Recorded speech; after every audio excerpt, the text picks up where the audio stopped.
오늘은 빛과 그림자라는 제목으로 하나님 말씀을 전하도록 하겠습니다. 앞뒤 좌우 성도님들 보고 우리 좀 풀면서 인사를 한번 해볼까요? 잘 되고 있습니다. 기도하면 됩니다. 하나님이 하십니다. 아멘. 현대인들 우리들에게는 빛의 소중함을 느끼기가 참 어렵습니다. 왜냐하면 빛이 흔하고 값싸기 때문입니다. 제가 어린 시절엔 그때는 누구나 그랬겠지만 제가 주택가에 살고 있었습니다.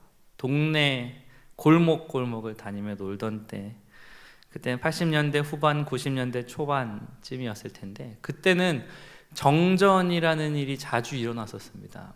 저보다 더 오래 사신 분들은 더 많이 겪으셨겠지만, 제가 기억하기에도 제 어린 시절에 부모님께서 경천아, 어디에 양초랑 라이터가 있으니까 혹시 엄마 아빠가 없을 때 정전이 되면 그것을 켜고 있으면 된단다.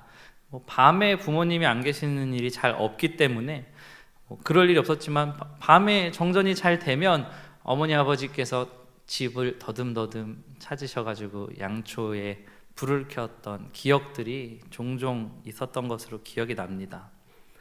그런데 지금은 천재지변이 아니면 정전이 거의 일어나지 않습니다. 정전을 언제 경험해봤나 생각을 되돌려봐도 가까운 시간 안에는 정전을 경험해본 일조차 없습니다. 저희 나라가 많이 발전된 거죠.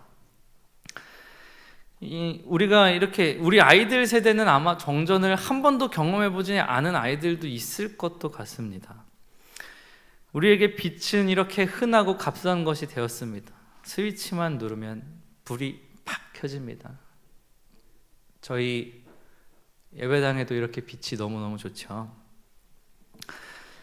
집에서 이제 사용한 공과금 관리비 목록을 잘 보니까 그 안에서도 난방비가 가장 큰, 물론 겨울이니까 그렇지만 난방비가 가장 많이 나오고, 열 에너지가 제일 비싸고, 전기 에너지와 물 에너지는 우리나라에서는 아직은 그렇게 비싼 편은 아닌 것 같습니다.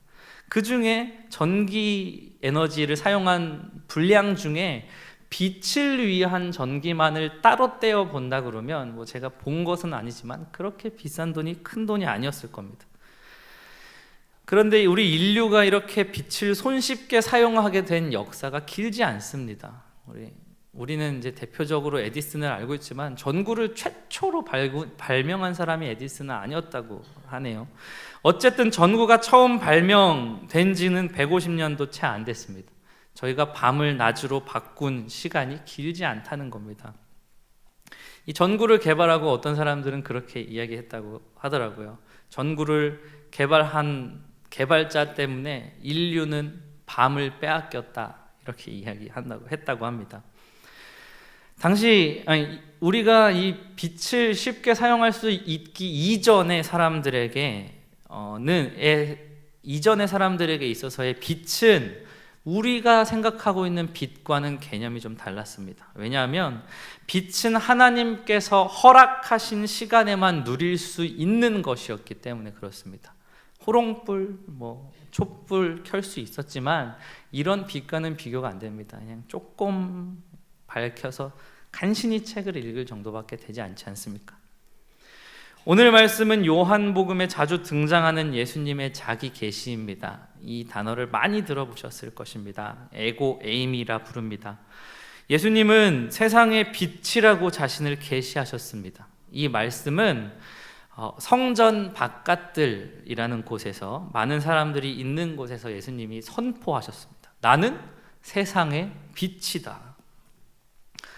이 장소가 성전이었기 때문에 많은 사람들이 있었고, 예수님께서 이 자신을 세상의 빛이라고 선포하셨을 때 그 말을 듣고 아멘이라고 이야기할 수 있는 사람이 있었는가 하면, 그 말을 고이 들을 수 없는 무리들도 있었습니다.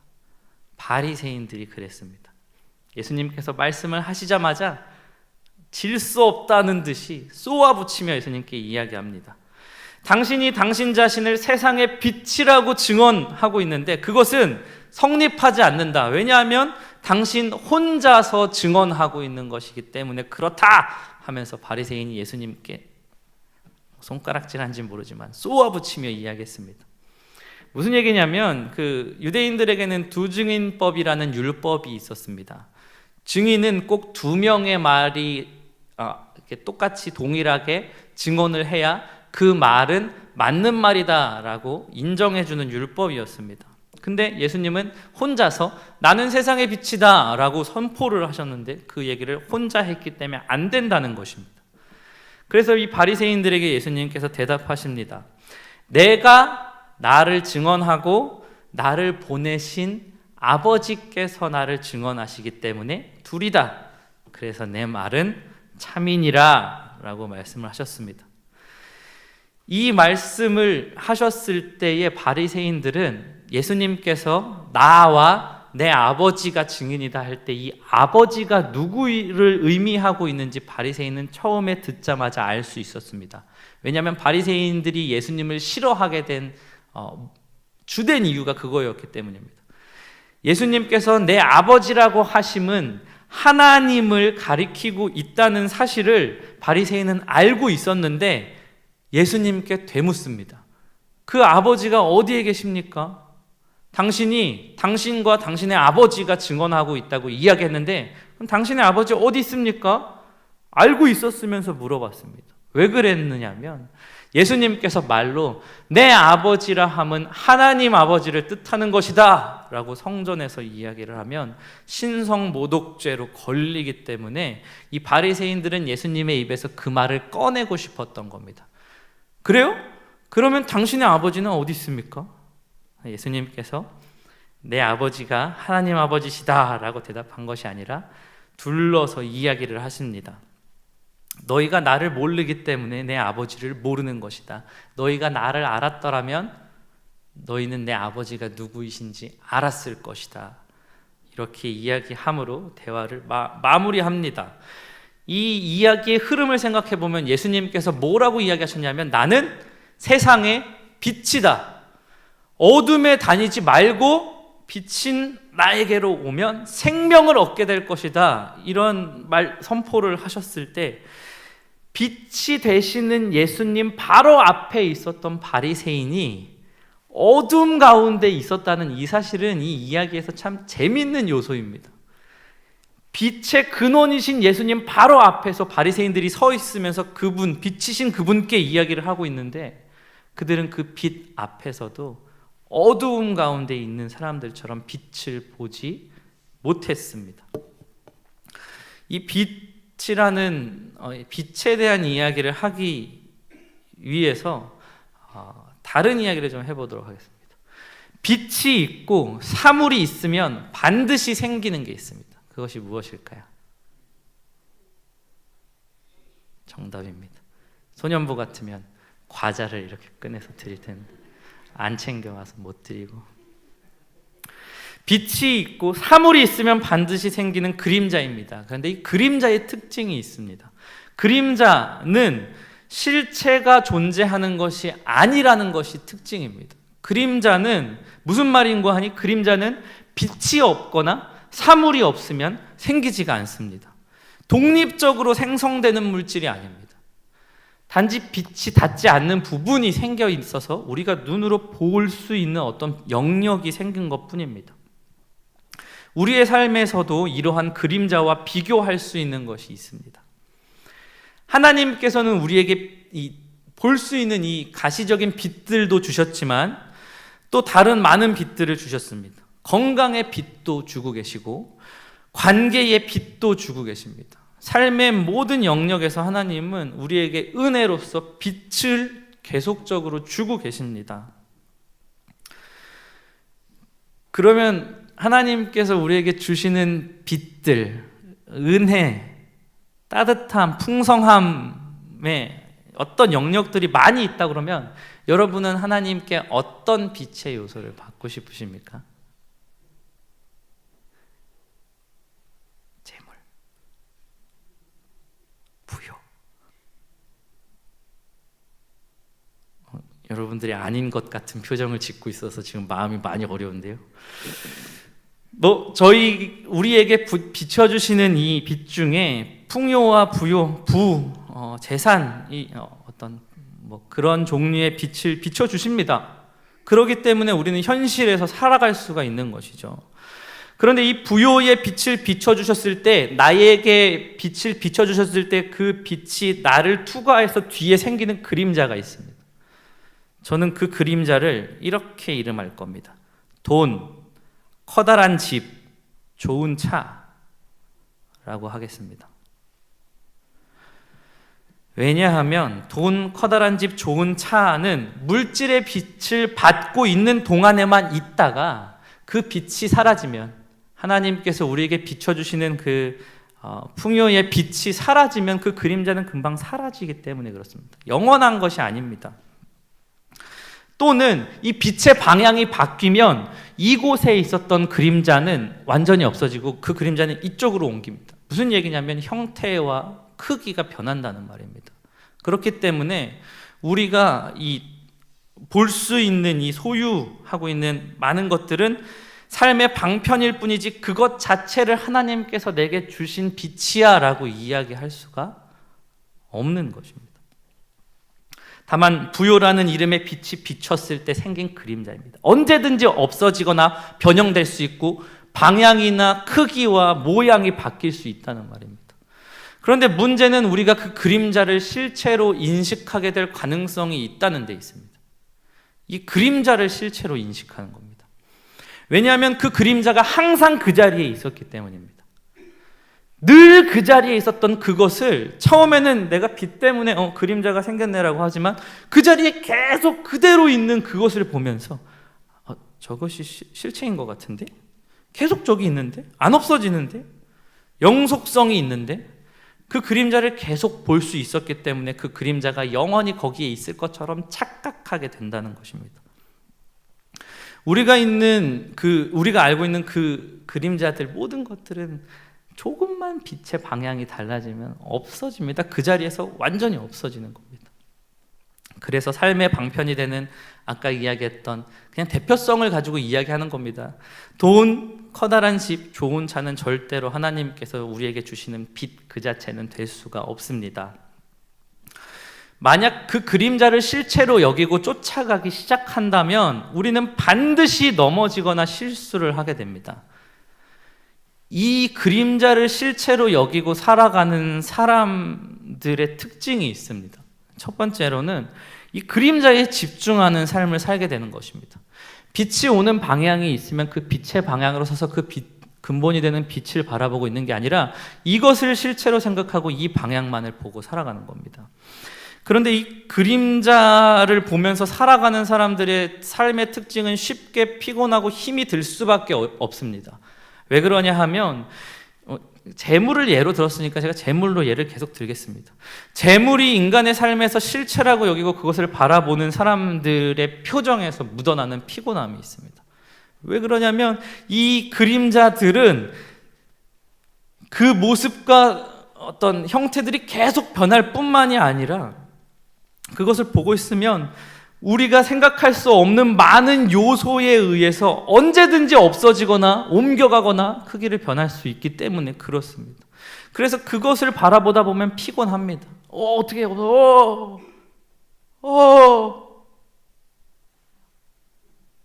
그림자를 보는 사람들의 특징이 첫 번째는 그림자를 집중하느라 피곤하고 힘들게 됩니다. 두 번째로 그림자를 실체로 여기는 사람들이 두 번째 하는 실수는 자신의 의지로 이 그림자를 좀 키워보고 싶어 합니다.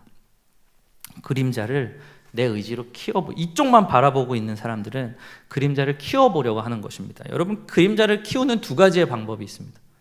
그림자를 크게 만드는 두 가지 방법. 그림자 놀이 해보셨죠? 그림자를 크게 만드는 방법 첫 번째는 사물이 빛으로 가까이 가면 그림자가 커집니다. 이게 어렵지 않으시죠? 빛이 저기 있고 제 그림자가 여기 있는데 제 그림자를 크게 만들려면 제가 저 빛 가까이 가면 그림자가 커집니다. 그런데 그림자를 실체로 여기고 쫓아가는 사람들은 빛 가까이로 가는 방법으로 그림자를 키울 수는 없습니다. 왜냐하면 몸의 방향이 이쪽에 있기 때문에 그렇습니다. 그러면 내가 그림자의 방향으로 선 사람들, 그림자를 실체로 여기는 사람들이 그림자를 키우는 다른 방법이 있습니다. 내 몸집을 키우면 됩니다. 내 몸집이 커지면 그림자가 커집니다. 명예적인, 권력적인 몸집을 키우고 육체적인, 관계적인 몸집을 크게 만듭니다. 그래서 그림자를 키워보려는 것입니다. 이 그림자를 아무리 거대하게 보아도 빛의 근원이 멀어지면 금세 그림자는 작아집니다. 아까 이야기했던 것처럼 빛이 조금만 움직이거나 없어지면 후 하고 사라지는 것입니다. 여러분, 그림자를 바라보고 사는 사람들의 모습이 거의 모든 현대인의 삶과 닮아 있지 않습니까? 아주 슬프게도 저를 포함한 우리 모두의 모습과는 어느 정도 닮아 있는 부분이 있는 것 같습니다. 그리스도와 생명을 모르는 사람들이 추구하는 것들은 그 모습이 화려하거나 그 뜻이 아무리 숭고해도 쉽게 요동합니다. 그랬던 것 같고 저 사람이 진리였던 것 같지만 오래가지 않습니다. 그것이 근원이 아니기 때문에 그렇습니다. 지금도 지금의 시대를 움직이는 많은 생각들, 뛰어난 모습들, 그림들, 따라갈 지표들이 있습니다. 지금은 그게 맞는 것 같습니다. 그런데 그것이 하나님께서 제시하시는 빛이 아니라면 반드시 없어지거나 움직이거나 바뀝니다. 인간의 지성으로 만들어낸 법칙들 중에 영속성을 가지고 있는 것들은 존재하지가 않습니다. 이제 이 그림자를 보던 사람들이 빛의 방향으로 돌아서 이 빛을 바라보며 가게 되면 어떤 일들이 일어나냐면 이 그림자가 보이지 않습니다. 제 몸을 이 그림자의 방향으로 있다가 빛의 방향을 보기 시작하면 그림자가 보이지 않는 겁니다. 그림자를 쫓는 사람들의 특징이 쉽게 요동하고 피곤하며 몸집 키우기에만 급급한 것이라면 빛을 보는 사람들의 특징을 나누어 봅시다. 첫 번째는 빛을 보는 사람들의 특징은 그림자의 방향과 크기에 휘둘리지 않습니다. 내 집이 50평이건 30평이건 10평이건 관계없는 것입니다. 그 방향은 보이지가 않는 겁니다. 우리는 이것을 자유함이라고 이야기합니다. 빛을 보는 사람들은 자유함을 가집니다. 그림자를 보는 사람들은 절대 자유할 수 없습니다. 그게 분명히 있었는데 내 거였는데 없어지기도 하고, 굳건할 것 같았는데 절로 옮겨가서 짜그라들었고, 어떤 때는 또 갑자기 뻥 튀게 돼서 많아서 되게 좋은 것 같지만 영속성이 없는 것입니다. 그런데 빛을 보면 그림자는 보이지가 않습니다. 내가 빛의 방향으로 서기만 서면 그림자는 절대로 보이지 않습니다. 옆집 김씨의 그림자와 우리의 그림자를 비교해서 쟤네 모습은 이렇게 하고 우리의 모습은 그럼 나는 이런 모습, 그런 고민들이 아예 없어지는 것입니다. 그런데 이 빛을 향해서 가는 사람들은 기회가 있습니다. 무엇이냐면 제가 아까 그림자를 크게 만드는 방법 첫 번째와 두 번째를 이야기해 드렸죠. 첫 번째 방법이 빛의 방향에 내가 가까이 가면 그림자가 커지는 것입니다. 그런데 하나님은 우리를 너무 잘 아시기 때문에 우리가 그림자를 키울 목적으로 빛에 다가가고 있는 것인지, 아니면 정말 그 빛을 우리의 본질로 여기고 다가가고 있는 건지 하나님은 다 아십니다.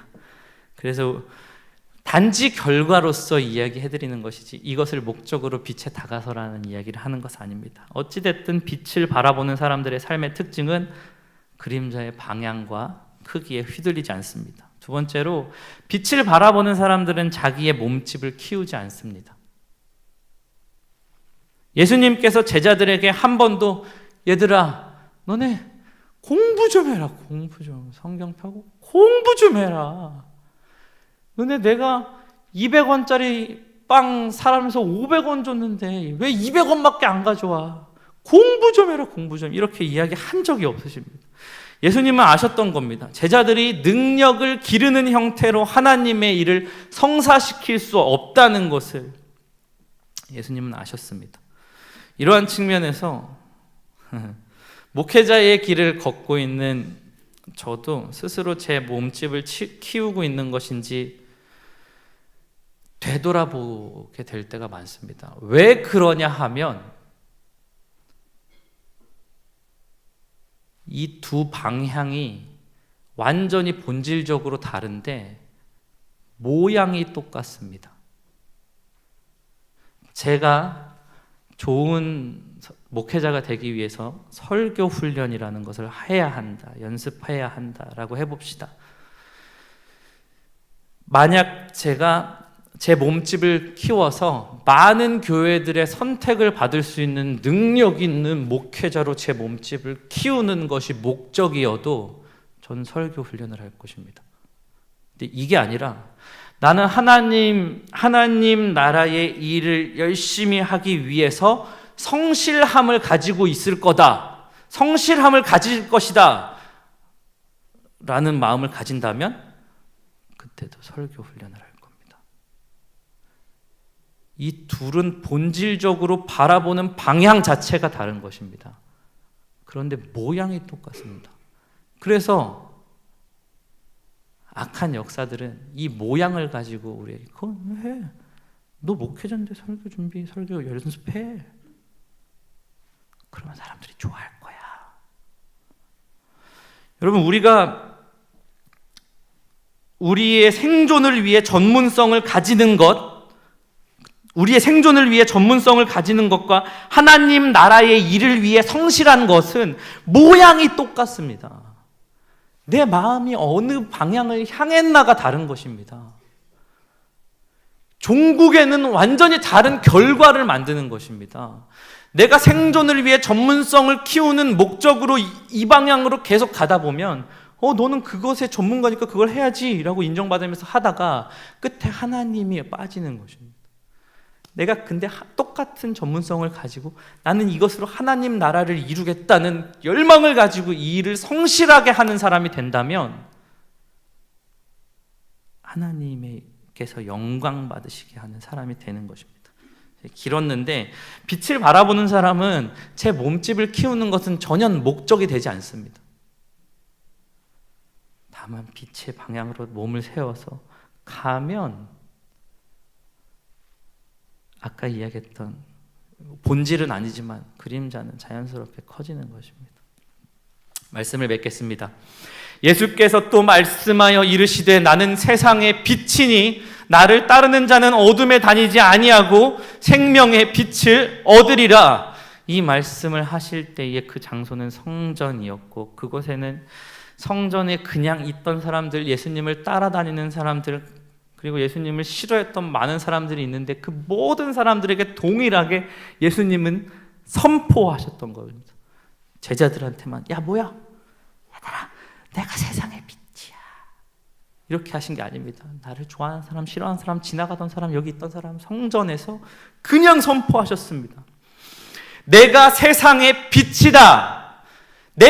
예수님께서 얘가 세상의 빛이다. 나를 따르는 사람들, 빛인 나의 방향으로 서서 나를 따르는 사람들은 어둠에 다니지 아니하고